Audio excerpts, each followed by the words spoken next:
It is a common trend in boxing to get rid of your trainer when disaster strikes, and that is exactly what Andy Ruiz Jr. has done with Manny Robles. After the absolutely dismal effort losing against Anthony Joshua last December, some would say this is a predictable, easily foreseen situation. And that's certainly what Manny Robles has said in a recent statement. He has said that he saw this coming miles away, that he could see the preparation was not going well. He has spoken about Andy Ruiz's dad acting as manager, who basically let his son do whatever he liked, or rather just had no control over the situation.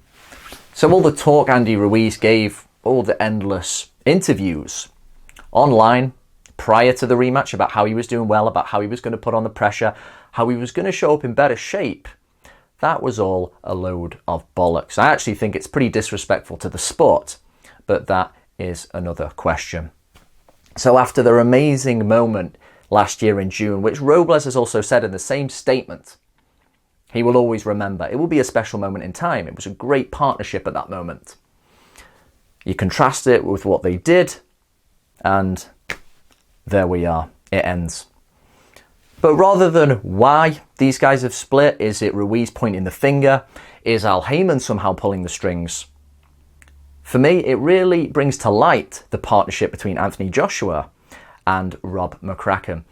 Now, when Joshua first lost against Ruiz, there was a lot of talk about getting rid of McCracken.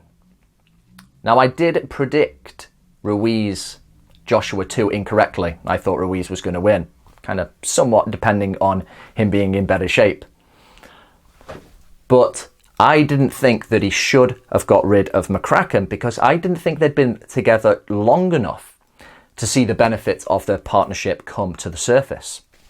As it turned out, Joshua was able to rectify a lot in a short space of time, lots of tweaks to his styles, and was really impressive. But I never thought he needed to get rid of McCracken in order to do that. The good thing about Ruiz here is that I don't think he needs Manny Robles for the same reason that Anthony Joshua needed the likes of a McCracken. Technically, he's already the fighter he's going to be. He fights in a more simplified way. And I think having started boxing at a younger age, he's imbued with a more natural kind of intuition and ring intelligence that Anthony Joshua is. Joshua is somebody who needs to tweak him and maintain him in between rounds in the gym in the way that Ruiz does not. He's a more natural fighter. What he needs is what Robles said at the end of his statement, which is he needs to find that drive, and he needs to find, no pun intended, that hunger to want to really get in there again and win. Now, there is the idea in boxing of just the one-hitter lottery winner, and that's it.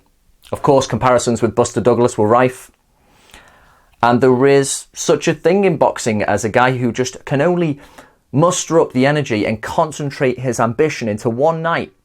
And when that's satiated, when he becomes that big champion, there just isn't the desire to try and do it again.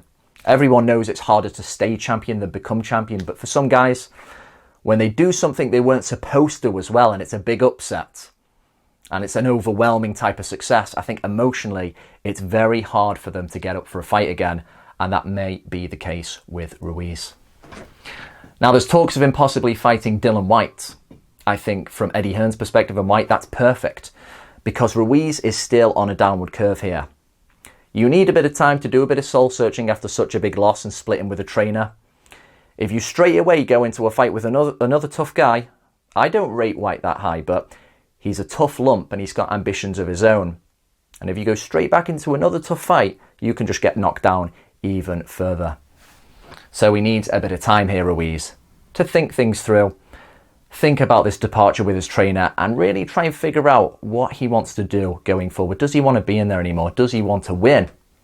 Because Manny Robles knows, even though he's no longer with him, that is the big question he has to ask himself.